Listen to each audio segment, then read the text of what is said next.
Ladies and gentlemen, welcome to another episode of College Football UK. As ever, I am your host, Fletch, and joining me on this fine Wednesday evening is none of my co-hosts. I am currently on my own, but don't worry, this is show business and the show must go on, so I will still be bringing you a brilliant episode of all things college football related. Now, there are a few things that I'm not going to bring forward today, so I'm not going to bring forward the news because I like to bounce off my wonderful, wonderful co-hosts as we talk about the news. But what I am going to do is this is an introductory episode. Now, if you are already extremely familiar with college football, then this is not the episode for you. If you are still new, if you are still learning about college football and you would like to get to grips with a lot of the basics, now I'm not going to be teaching you exactly what a cover is, what positions there are in college football, all that sort of stuff. I'm going to go on the basis of the fact that you know about football already and you know what the sport entails, but I'm going to go off the whole what is college football? Why is college football different? How does college football work? So you might want to skip this episode. You might not. This might be helpful. It might not. But that is totally your prerogative. Before I jump into any of the actual recording side of things and any of this topic, I obviously have to do my house rules. So this podcast is brought to you by the AAW Network. Follow them and us on all of your socials. That'd be AAW_network on Twitter and AA Network on everything else. College Football UK is CFB_UK on Twitter, UK_CFB on Instagram, and then College Football UK on Facebook. Now, in the meantime, while the season is off and we're preparing for the draft, we're preparing for spring games, we're preparing for all of these different amazing things. We have the UFL starting next week. We have Britball starting in a couple of weeks. The CFL's on its way. There is so much football to look forward to and so many football things to look forward to. It does still feel like it can get a little bit boring. So if you are missing football and you would like to join a wonderful community of people who are talking football, who are talking life, and who will get you through the off season together, then join our Discord. You will get early access to information about the network, early access to games and prizes and things that we're doing, and have exclusive opportunities to be part of the network as well if you are in there. The link is in the description of the episode. If you are on YouTube, it is right there. Yep, look at me, look over here, right there. If not, and you are on audio only, then go onto the application that you are listening to this podcast on, and there should be the option to find a description of the episode with show notes. And in there will be the link that you can use to join. You are all welcome as long as you are all nice people who want to talk football. Arguments are welcome, disagreements are welcome, but being a dick is our one rule. Don't be a dick. Now, the other little bit of house, the last couple of little bits I wanted to say is if you are a basketball fan, now this is very time sensitive and this only works if you are listening on the morning of the release of the episode. We have a March Madness bracket. I would like to extend the invite to our March Madness bracket to you. Come and join us. Fill in your bracket. Compete against us. This is all friendly, all for fun, and all for free. There is no prize. There is just a little bit of enjoyment that we get out of doing this all together and seeing who wins. I have obviously not been biased at all because of my elite level of college football knowledge, and because I have elite level college basketball knowledge. Even I have obviously chosen the Michigan Wolverines to win March Madness. Obviously, I'm not biased at all. No affiliation to Michigan here. Just purely me being an unbiased, speaking out of fact, really. Other than that, there is one other thing, and that is that we are looking for another host or co-host for this podcast. We have our amazing team of people is starting to dwindle a little bit, and we're struggling to get numbers on each week. Nick is currently away in the States, having an amazing time in San Francisco. Sam obviously has other commitments. I have other commitments. We'd love to be able to get a couple of extra people in just to talk college ball with us. You are more than welcome. Send us a DM. Send me a DM at Lions Guy Fletch. Send AAW Network a DM or send CFB UK a DM. Either way, it'll be me that gets back in touch with you. But please consider coming and joining us if you're UK based and a college football fan and think you can add to what we do here, then you are more than welcome. There is one thing that I wanted to discuss before getting into the main chunk of the episode, and this is for you who do, these are for you guys who do want a little bit more meat in your bones of the college football world. There's been a proposal put this week by Deion Sanders. Now, Deion Sanders has proposed turning spring games into NFL style pre-season exhibition games with another college football team turning up in town, spending a few days there, and playing an exhibition game. Now, this I don't see this happening. I don't think this is going to be a very good. I don't think this is. I like the idea. I just don't think it's going to happen. When you've got teams like Texas, Oklahoma, and some of the others who are pulling out of spring games because they don't want to give other teams the opportunity to look at and see some of their players and end up taking some of them off them in the portal. You're definitely not going to get them to want to turn up. Get them to want someone else to turn up in their house and have a look at these players, get to practice with these players, get to play with these players in a spring setting. Too many opportunities for conversation. So I think some of them won't. But if you send it to some of the lower schools, if you send it to some of your Big 12 ACC schools, possibly, if you send it to some of your G5 schools, even some FCS schools, and I think it'd be great if you could have an FCS, FBS partnership, like some of the FBS schools should partner up with an FCS school and say, right, no, you come into our town and we'll play this exhibition match against you. It doesn't count against any of our records. I think you're going to have a lot more success there. But I am going to pose this to the lads next week when we do record. But I think that's my 2 cents on it. And I wanted to pose it to you guys as well. Now, like I said, on Twitter, this is CFB underscore UK. On Instagram, this is UK underscore CFB. I will put a post out today, the day of release. That is Thursday, the 20th of March. Head over to those socials and I want you to tell me what you think about it. Do you think that could happen? And if so, I want you to tell me what your school is and name a school that you would like to see them partner up against. Now, Syracuse have apparently put their name in the hat to give it a go. They would travel to Boulder for 3 days. Their head coach tweeted out, I believe, to Deion Sanders a few days ago to say, listen, we'd be down for turning up in Boulder for 3 days. Like, we're down. Let's make it. We can see if we can make this happen. So there would be teams who would be down for it. There would be teams who obviously will turn around and go, absolutely not. But it's a bit of fun. It makes it a bit different, adds a bit of extra excitement, and hopefully makes things a little bit more interesting.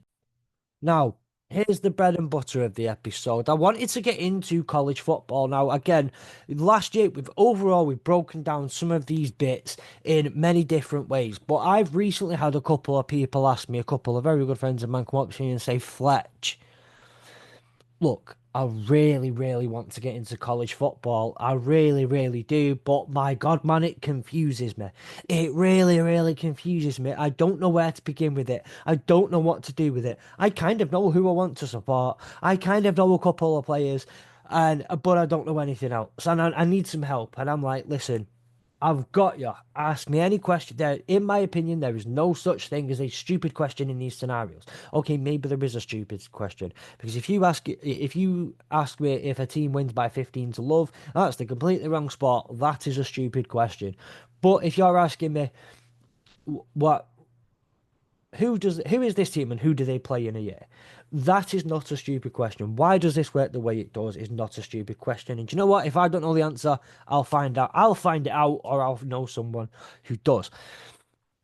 The idea here now being is that I want you, if you are one of these people, and it happens a lot, especially in March and April time, as many NFL fans around the world start learning about college players and people you're going to learn about coming up in the draft, and they kind of go, oh, I want to learn more about this. I want to get to know these players. I want to be the one who next year knows who that top pick is going to be. I want to be the one with the idea. I want to know and understand, or at least have an idea of what they're talking about. I don't want to be the one going, have you heard of this Ashton Genty guy when the college football guys are going, yeah, we've known about him for a long time. So this episode is completely with you guys in mind. Those of you who are in that position, those of you who have struggled and would like to know more, this is for you. So what I'm going to do is I'm going to break it down into 6 6 segments, and I'm going to try and bite-size them as much as possible. You know me and my propensity for just waffling. So I'm going to try and break them down into 6, and that's structure, recruitment, scheduling, postseason, players and eligibility, and life after college football. And I'm just going to try and give as much of an explanation that is as brief, helpful, and full of information as I possibly can on each of these 6 topics. So we'll start with the structure. Now, college football structure is really interesting. The NCAA, you will have heard of them before, the NCAA, the NCAA, they are the governing body of all of collegiate athletics. That is every school, every university in the country that has an athletics program is subscribed to the NCAA, and the NCAA is the governing body for that. Now, you will notice that I said collegiate athletics, not college football. That is because the NCAA oversees all collegiate athletics. Now, we've already mentioned March Madness in today's episode. That's basketball. We can mention baseball, ice hockey, like football, basketball, ice hockey, baseball, the 4 main US sports. It also includes soccer. It also includes athletics and gymnastics and lacrosse and golf and all of these different sports. Swimming, so many different things. The NCAA manages and is like I say, it is the governing body for almost every college in the US. Now, as you can probably imagine, that is a lot to look after. The NCAA currently looks after over 850 schools. And again, as I've just mentioned, that's split over multiple different athletic disciplines, from football all the way down to lacrosse to golf to other things as well. That is a ridiculous, mammoth task to take on. So they structure it. In the NCAA, you have 3 divisions. That is quite obvious. Division 1, Division 2, Division 3. Now, for the purpose of this episode, and given, especially if you are listening to this and you are really taking this information, then we're only going to talk about a very specific part of the NCAA football structure. But that's going to be where we focus our attention at. But Division 1, Division 2, Division 3. Division 3 consists of 438 different schools. Division 2 has 314. Division 1 has 364. Now, we're going to focus on Division 1. We're going to get a lot more specific than that, but we're going to focus on Division 1. Now, Division 1, that's 364 schools. These are the 364 biggest, most prestigious, best athletic department schools in the country. But completely. These are the schools with the biggest budgets, the best endowments, and all of these different things. These are the best 364 schools in the country with respect, particularly to their athletic departments. Now, you can split that even more. Division 1 is split into, when it comes down to football, Division 1 is split into 2 halves. You've got Division 1A and Division 1B, or 1AA, or as we like to call it, the FBS and the FCS. Now, the FCS stands for the Football Championship Subdivision. This is the bottom half of Division 1. And the top half of Division 1 is the FBS, which stands for the Football Bowl Subdivision. Now, the Football Bowl Subdivision is called this because every team at the end of the season, you are rewarded. If you have a particular record, you are awarded with the opportunity to go to a bowl game and compete in a bowl game to win a little trophy at the end of the year. Some of these bowls are a lot more prestigious than others, but that's the general gist of it. Now, these schools, the FBS consists of 134 schools. Out of those 134 schools, because that's still a lot, and this is technically a sixth of NCAA collegiate athletics, because this is the top half of one of the three divisions. There's 134 schools, which is still ridiculous amount to manage. Now, this is where it gets even more intricate. Now, throughout the whole Division 1, 2, and 3, every division is split into conferences. Now, again, we're going to focus on FBS. This is where the bigger of the bigger schools are. Biggest budgets, best academics, biggest endowments, and all these things that go into it. Best athletic programs. The Division 1 FBS is split into 10 different conferences and plus a couple extra little stragglers along the way. Those 10 conferences, and this is where it gets even more interesting, is split into two halves. So there is technically a half and a half of a half of a half of a division of a third. Right? This gets really wild. These are split into two. You've got the Power Four and the Group of Five or Group of Six, as they are now called. So just to recap where we're at now, Division 1 is split into two halves. The top half is split into two halves. Okay? So we've got the FBS that's split into the Power 4 and the Group of 6. These are all also split into a combined 10 conferences with a couple of stragglers, like I've said. The Power 4 are the four top conferences in the country. They are called the Big Ten, the SEC, the ACC, and the Big 12. Now, the group of five, historically as they've been called, or the group of six, are made up of the American Conference USA, Mountain West, MAC, Mid American Conference, the Sun Belt Conference, and the Pac 12. The majority of these conferences have existed since the early 1900s, and back then in the early 1900s, we didn't have planes. Trains were still not very good. And most teams would have had to travel to play games via bad trains or via kind of cars that weren't good. The travel options were very, very limited. So you could only really play teams within a very small area of the states. So if you actually historically look at most of these conferences, a lot of them are based on geographic locations. These are almost all based on areas of the country that are quite specific to areas of the country. And I'll use the SEC as an example as a Southeastern Conference. These are all schools that play in the southeastern region of the United States. The Big Ten are almost all based in the Midwest region. The ACC are based on the Atlantic coast. The Pac 12 have been based on the Pacific.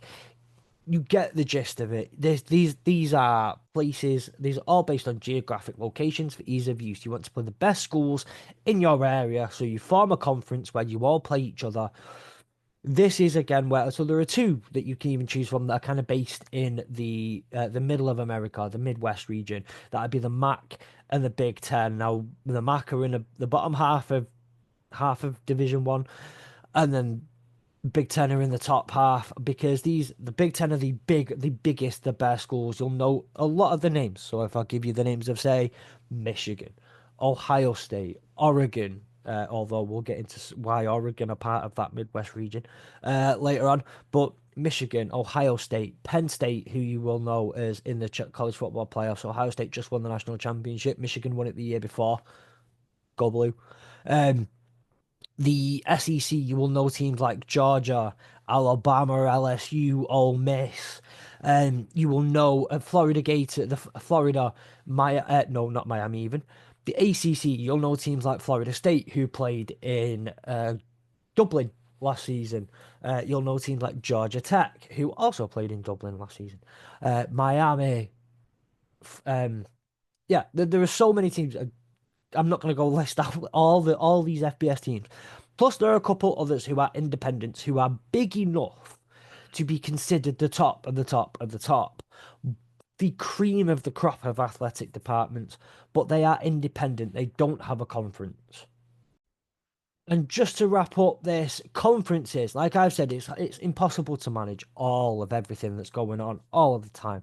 So these conferences exist to kind of manage the teams within it. They can set some of the rules that the teams follow in their respective sports, so they can do some of the rule changes.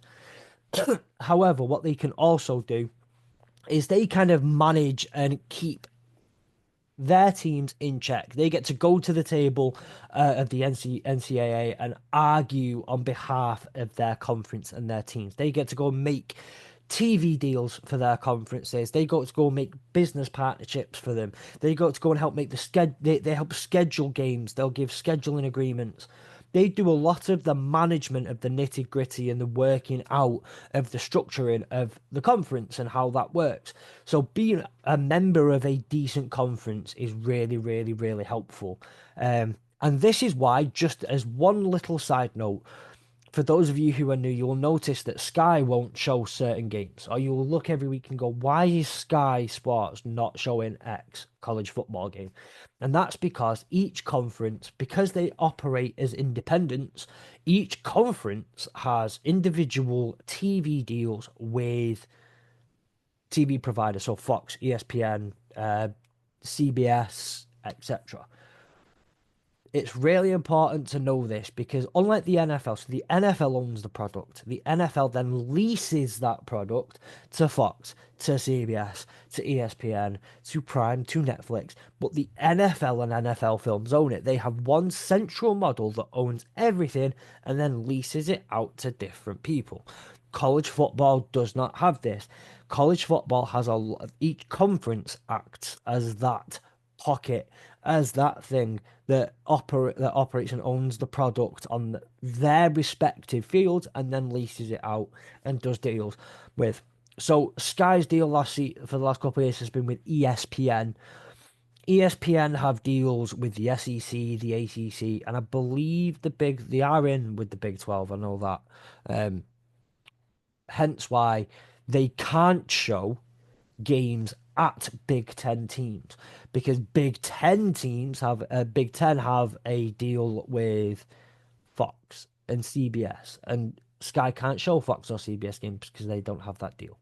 So if you're ever wondering why isn't Sky showing the Michigan Ohio State game or the Michigan State game or uh, uh the Michigan Villanova game at the big house. That's why. Because I know all you ever want to do is watch Michigan. You don't want to watch any of these other mid-ass teams. You just want to watch Michigan, and I get it.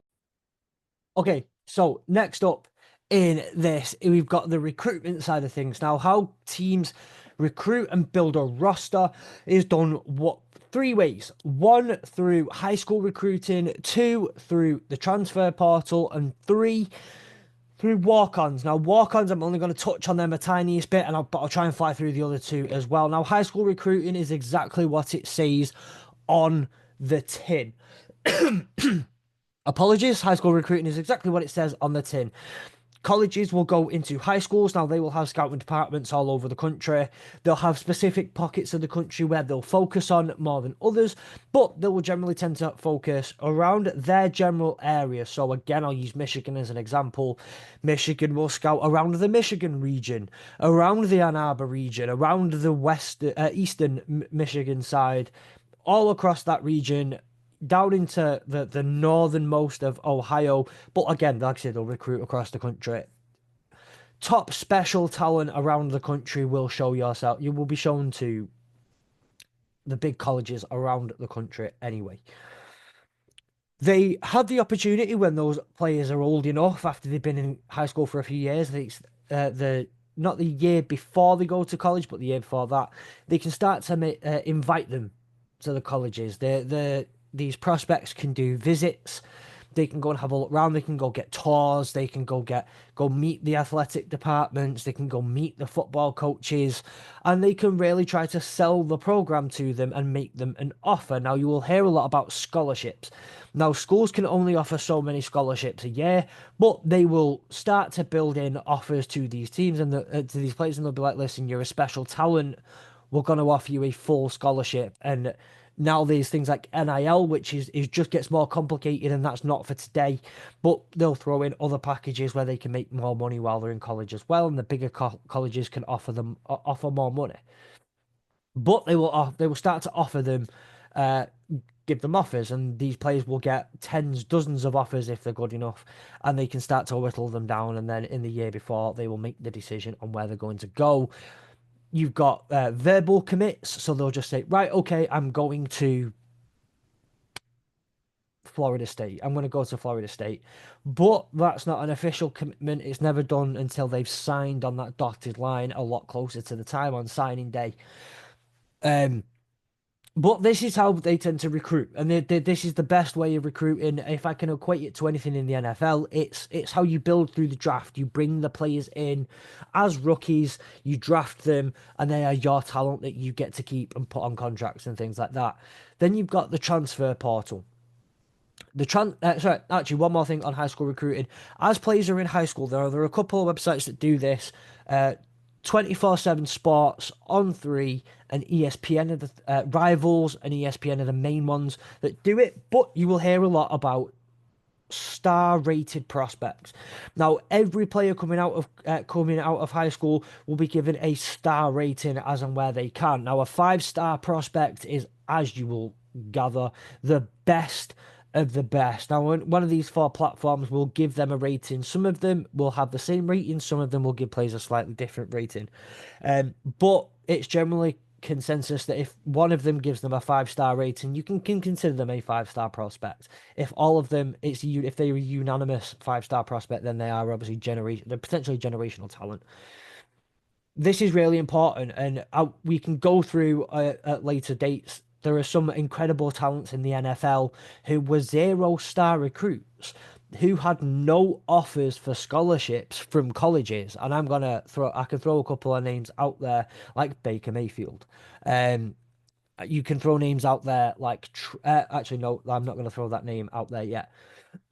But this is how colleges do the bread and butter of the recruiting. Out of high school, go get the players. The aim is obviously to get as many of their best players as you can, but it's never that simple, and different colleges offer different opportunities and different things. The other way that colleges do it is the transfer portal. Now, this is more like free agency. This is more like trades, but you can't trade in college football because of academics and all that sort of stuff. So you can't be Oregon and then go and make an offer to Georgia Tech and say we'll give you, because there's no draft picks. There's no contracts in place. There's nothing you can do to trade. So if a player's at a team, they can turn around and tell the team that they want to leave. If they want to leave, they can enter what's called the transfer portal. Once they're in the transfer portal, other colleges can then get in touch and try and get them in on their program, and then they can go to other programs. Now, this, like I say, it's more like free agency. You're essentially bringing in established players from other teams. This is really, really helpful, especially in a days now trying to build winning rosters. If you've got a team that you've got a lot of the pieces, you've done really well in your recruiting, but you're not quite there, and you think you could make a playoff rush with a really good wide receiver or just a better quarterback, then you can go into the transfer portal and get that player for 1 year. It's important to understand eligibility. Now, this is something I'm going to get into a little bit later on, but this is how they recruit. The third way that they do it is walk-ons, and the part of this will come under players and eligibility. But walk-ons are players who they're just normal students at the university. They haven't got a scholarship. They haven't been brought in for the purpose of playing their respective sport. They are players who walk on. They go up on Monday morning, start of the school year, and say, "Listen, I want to play football. Can I come and play football with you?" And they'll say, "Yeah, yeah, okay." You'll get them, like, you can be an O lineman, but you're like, "We've got 25 O linemen, so you're right at the bottom of the pack." And it's like, okay. And you try and make the best out of the shot that you've got. Again, I'm going to name one of the most famous walk-ons of all time. We've got Jason Kelsey. Jason Kelsey was a walk-on at college. There are quite a few players again in the NFL who were walk-ons at college. So these things are not the death of a career. Just because you don't get offered a scholarship does not mean it's the end of the road. It just means you've got, if you're a player, you've got to grind that little bit harder. You've got to work that little bit harder, and the odds are a little bit more against you. Now, scheduling in college football, every team plays a 12 game schedule. Three of those are non-conference games. Nine of those are in-conference games. Non-conference games are generally the first three games of the season. They can be dotted about a little bit, but they are generally the first three games of the season. These are your warm-ups. If you ever watch The Longest Yard, we talk about it all the time. There's the running joke, and Nick met someone actually the other day who was an Appalachian State fan. But there's the joke of, oh, we'd schedule a cupcake game, a fluffer game at the start of the season against some slack D2 team like Appalachian State, beat the living shit out of them, and then, you're laughing. It's a confidence booster. Teams will generally tend to, first couple of games of the season, organise a couple of cupcake games. These are games that they're guaranteed to win. They're against a much, much lesser school. You're guaranteed to kick their ass a little bit. You'll probably beat them 67 to nothing at the end of the third quarter. You're playing short and fourth quarters because the teams just want to end the game. Or you can go out there and schedule harder games. This is not unheard of. In 2025, you have Texas playing Ohio State as an example in week two. These are these are games that at the end of the season, when all's said and done, these may count in your favor. Teams will often, if you are, for example, going off a Notre Dame NIU, for example. Now, Notre Dame ended up losing this game, but you go and schedule a game against a cupcake team like an NIU, and you will tend to pay them, say, 500,000 or 1 million, because if it's on your turf, then it's under your conferences or your teams. In the case of Notre Dame, it's the teams. Broadcasting rights, it's under all that sort of stuff. So what you got to do is you got to give that college a little bit of money and say, listen, you come here, we're probably going to kick your ass. So what are the incentives for that team? Well, we'll kick your ass a little bit. So, you're not going to get a really nice competitive game out of it. You've got to come to us. We're not going to come to you. You're coming to us. So you also have to travel, and you also have to move around. So you don't get that out of it. So what they'll do is they'll give them a bit of money just to kind of help, I guess, put together the program, and also put together the event, and also go together to making the program happen. Um, and go to the athletic department. So these things, this is what that money does. It incentivizes the team to go and get their asses kicked. And in that case, they ended up winning anyway, NIU, and it puts their name on the map. But like I say, it does also put their name on the map a little bit. If they can do well, puts the name on the map. If they can do certain bits, then it really, really helps their push. And that their brand and their collegiate athletics grow. You can also schedule the harder games, and again, there are multiple examples of teams scheduling much harder games. Again, these are for a Texas Ohio State. This was the semi-final of the college football playoffs. These are big games. These are early in the season. Lots of eyes. This will be the game of the week. This will be the one that everybody wants to watch. So much money goes into these. And the other thing with scheduling is, over the years in college football, we've gone through this thing called realignment, where teams were in one conference and moved to another because certain conferences are better and they offer better opportunities and more money and more eyes on you and all those sorts of things. We would go through these things called realignment. Now, if you imagine a team's just moved conference in 2023, but that team's been going since the early 1900s, they've built rivalries in their conference. They've built all these different, like they say, rivalries. They've built matchups. They've got teams in their state that they're now abandoning. So what they'll also do is they'll play some in-state games. So you'll find, again, Ohio State will play the Ohio Bobcats or the Akron Zips or Cincinnati or another team that's in-state, because it's nice to do so. These are local teams. These are rival teams. You've not got to travel far. It does well for the local economy. Michigan, you'll find them play Central Michigan, Western Michigan, Eastern Michigan. The same with Michigan State, they'll do them as well. There are legislations even in certain states. So in North Carolina, there is legislation that UNC, NC State, and a couple of the other teams in that in the state have to play each other every year because it does so good for in-state revenue and for local revenue and for the local economy. So this is how schedules are made. So you've got 12 games, 9 of them are in your conference. These are scheduled by the conference. And finally, there are other games that you just have to have on a schedule because the rivalry is so big. Texas and Oklahoma, the Red River rivalry, you have to play that game every year. That has to be in there. You've got games like Georgia, Florida. That game has to be in there. No matter they're in the same conference, but the game has to be in there anyway, because you will rotate some of the teams in your conference. There are multiple teams in a conference. You can't play all of them in 9 games. You have to have that game in there. And Michigan, Ohio State, for example, the game that's on rivalry weekend.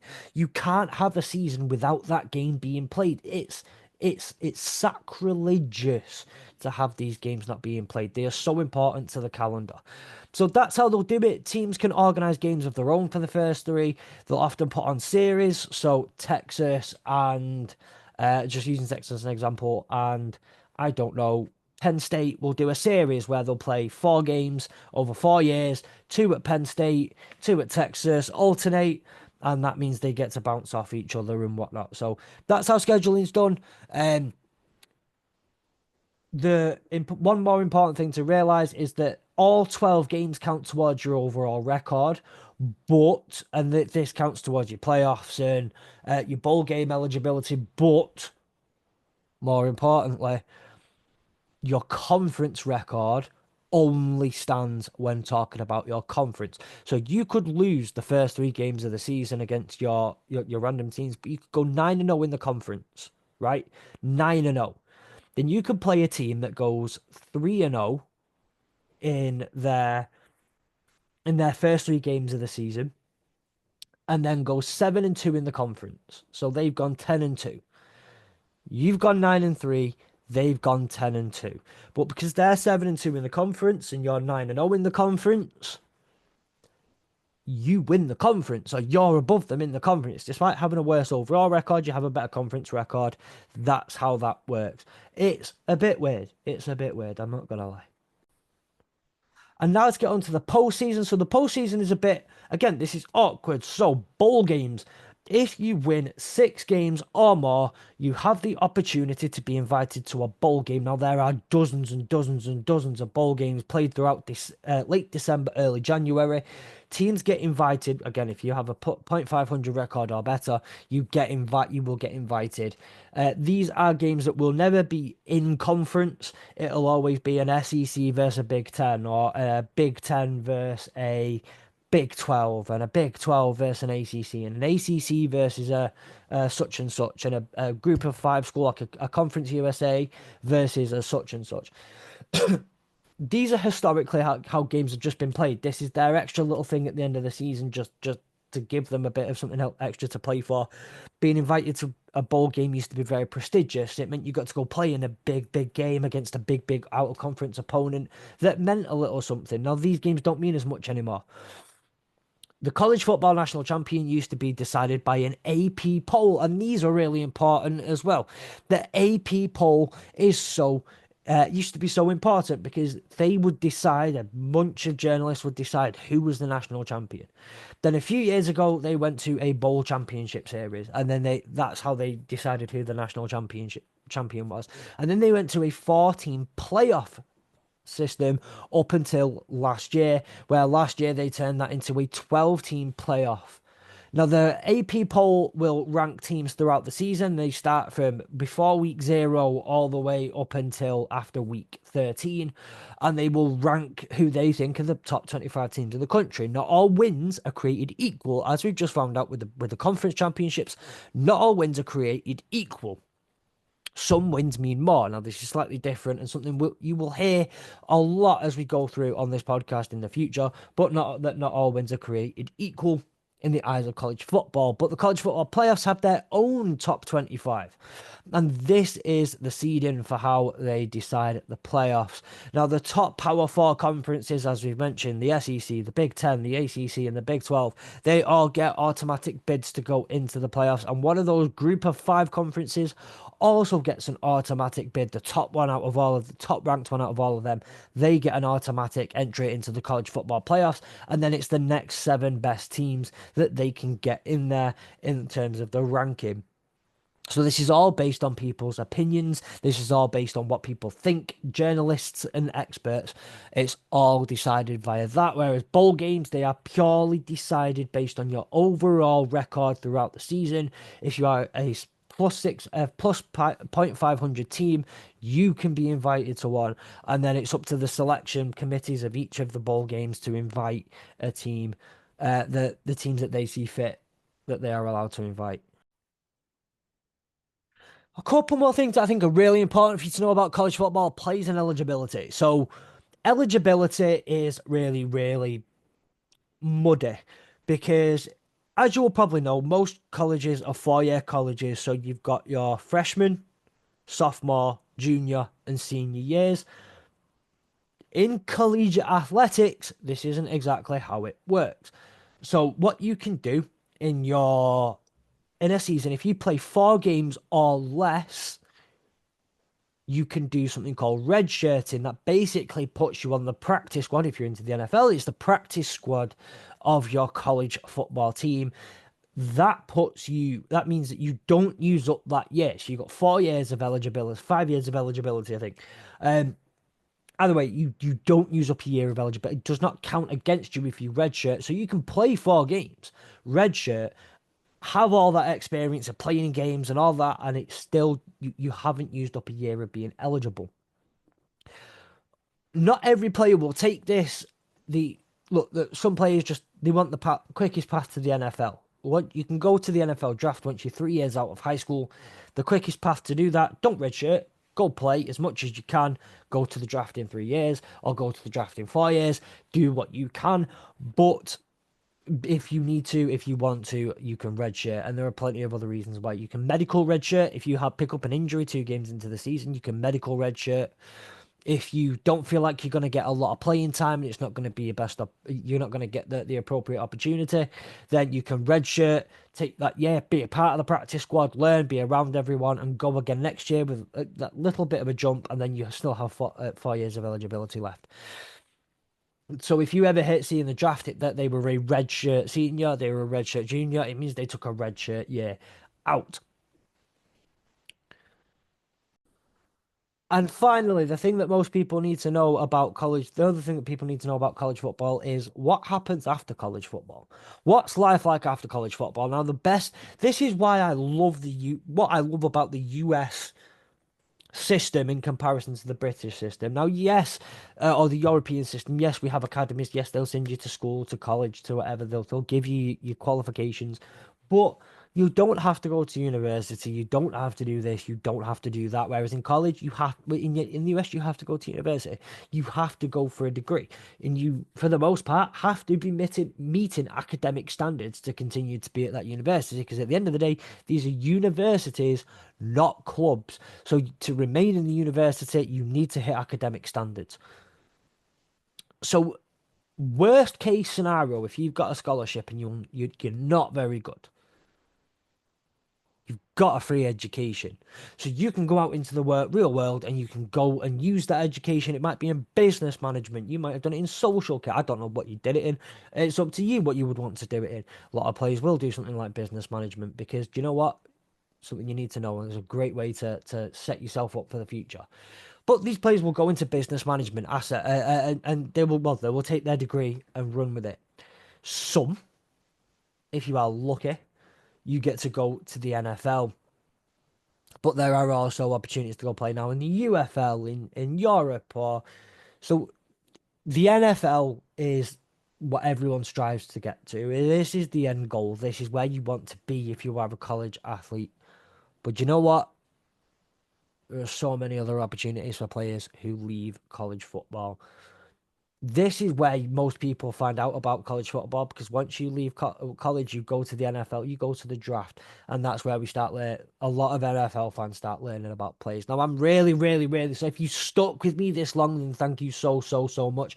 I apologize. I've just realized I have not changed my background from the other day from recording Hurdle the Line. I am so sorry. It's normally got my Michigan background. But either way, if you can see there, go follow me, Lions Guy Fletch. Go follow the AAW Network. Go follow College Football UK. If there's anything we can help you with, if you are learning college football, if you'd like to get into college football, feel free to send me a DM. Send the college football lads a DM. Send the AAW Network a DM. It will get through to me first. We will talk about, if you want something to be mentioned on the podcast, we will talk about it. If you would like to just sit there and have a chat with me and have me go through something else with you, I will do that. But more importantly, one thing I will always try and do is I will direct you to the Discord. Yes, I'm bringing up the Discord again because we have a wonderful community of people. If you have questions about college football, I can't answer everything. Like I don't always know the answer, but we have people in there who do, and it's a fantastic community. And as I've always said, no such thing as a stupid question unless you're asking me how many overs are left. Because that's cricket, my friend. That's not football, that's cricket. That's a stupid question. With all due respect to you, pal, that is a stupid question. But if you want to know why someone redshirted, what is a red shirt?